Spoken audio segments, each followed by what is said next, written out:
Fala galera, tudo bem com vocês? Como é que vocês estão? Espero que estejam todos bem. Como que tá indo o ano de vocês? O ano já está indo para o oitavo mês, né? E a gente sabe que já está correndo o tempo e daqui a pouco nós estamos cantando então é Natal, o que nós fizemos de novo, né?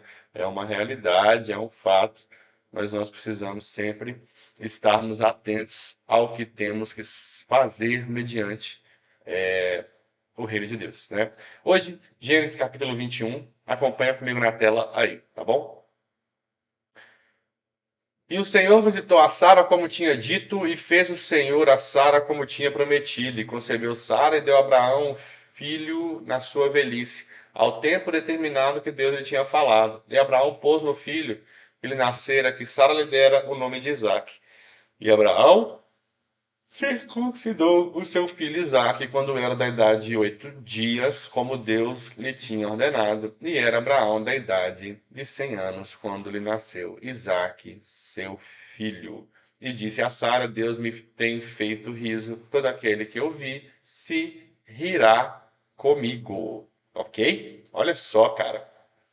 Nasce finalmente Isaque, o filho da promessa. Nasce finalmente aquele que vai dar continuidade à descendência de Abraão.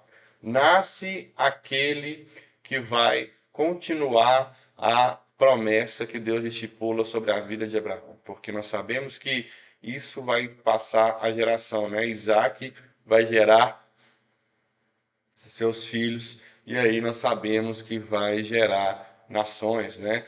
Nós estamos falando de Abraão, Isaac, Jacó e Esaú, né? E de Jacó nós sabemos que vai vir a nação de Israel. Cara, isso é muito importante, entender que através disso é realmente a promessa de Deus se cumprindo por toda a eternidade, né? Para com Abraão, sobre ter filhos, né? Ser pai de multidões, ser pai de nações, porque especialmente naquele contexto, quando a gente vê as 12 tribos, basicamente cada tribo é uma nação, né? E por aí vai a linha de pensamento e você vê que Deus só cumpre sua palavra cada vez mais, tá? Mas uma coisa que a gente precisa sempre olhar a gente sabe que Abraão não começou essa caminhada com 100 anos, se eu não estou enganado, foi com 75. E se passado 25 anos, se cumpre a promessa de Deus na vida dele e da esposa. Se passado 25 anos, ou seja, basicamente meu tempo de vida, eu tenho 26 anos, né? Ou vou fazer 26, não sei, mas tá nisso aí. É, e Abraão esperou no Senhor. Claro que teve os seus contratempos, né? Mas em relação ao Abraão, não a Deus, mas ainda assim houve a confiança e houve a contemplação da promessa de Deus. Só que nesse capítulo 21 a gente vê algumas coisas. Após o nascimento de Isaac, Sara começa a ficar alegre, porque essa era a promessa de Deus, né?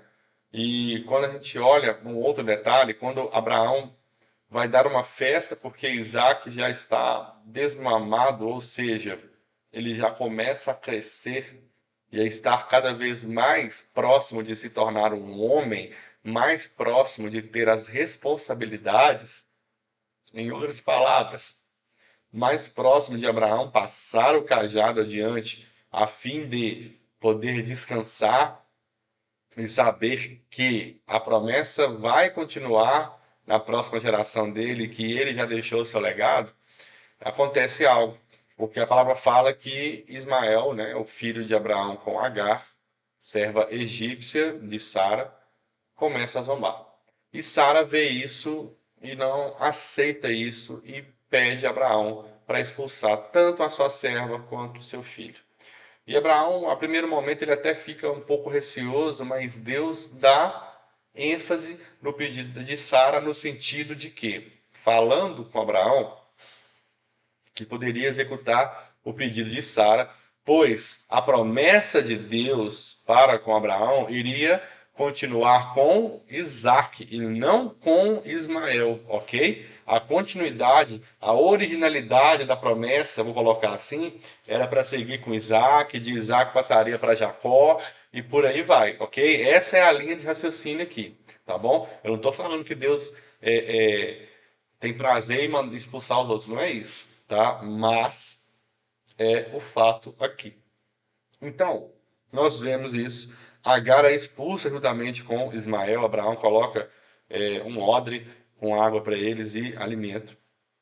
E aí bota o menino nas costas, né, nos ombros de Agar. Agar faz uma caminhada e passa-se um tempo, a água do odre acaba e aí ela se distancia. A Bíblia fala mais ou menos, para vocês terem uma noção de distância, que era uma distância que uma flecha poderia percorrer, né? Então a gente pode pensar aí uns bons metros, né? E ainda mais que a gente sabe que as flechas vão longe, né?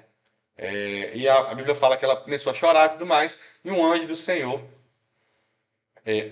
paira ali sobre ela, né? Desce ali, conversa com ela, manda ela erguer a cabeça e ela ter calma, porque Deus também ia gerar descendência através de Ismael, ok? O menino seria grande em descendência também. E uma coisa muito importante que no decorrer dessa conversa, Agar levanta a cabeça, começa a ver ver um poço, pega água de novo, fica bem e continua a caminhada com o menino. E a Bíblia é clara em dizer, em continuar dizendo para nós sobre que Deus era com o menino, ou seja, Deus era com Ismael. Deus estava ali com Ismael, ou seja, a provisão, a bênção, o zelo de Deus para com Ismael não se foi mesmo após a saída da casa de Abraão, seu pai, ok? E aí, finalizando o capítulo 21, na verdade, a gente também tem lá no finalzinho mesmo, que no verso 22 até o 34, mais ou menos, Abraão faz uma aliança com Abimeleque, mas não é uma aliança a fim de gerar lucro, mas é uma aliança a fim de não gerar conflito, tá? É uma aliança onde Abraão ele cava um poço, né, o famoso poço de Berseba, e ele dá veracidade a isso. Ele faz a sua aliança com Abimeleque a fim de que Abimeleque não venha gerar problema com ele, ok? Então, a ideia de Abraão, ele é fazer com que o poço seja dele naquele contexto, que é o poço de Betseba. Ele dá 7 cordeiras, né, da mão dele, né, Abraão dá 7 cordeiras, a fim de que Abimeleque tenha veracidade, tenha comprovação e seja testemunha de que aquele poço, o poço de Berseba, é um poço de Abraão, um poço que Abraão cavou, porque estava tendo conflitos ali naquele momento. Ok? Meus queridos, é isso. Eu espero do fundo do coração que faça sentido para vocês e um ótimo dia, uma ótima semana. Fiquem com Deus. Até a próxima aí. Tchau, tchau.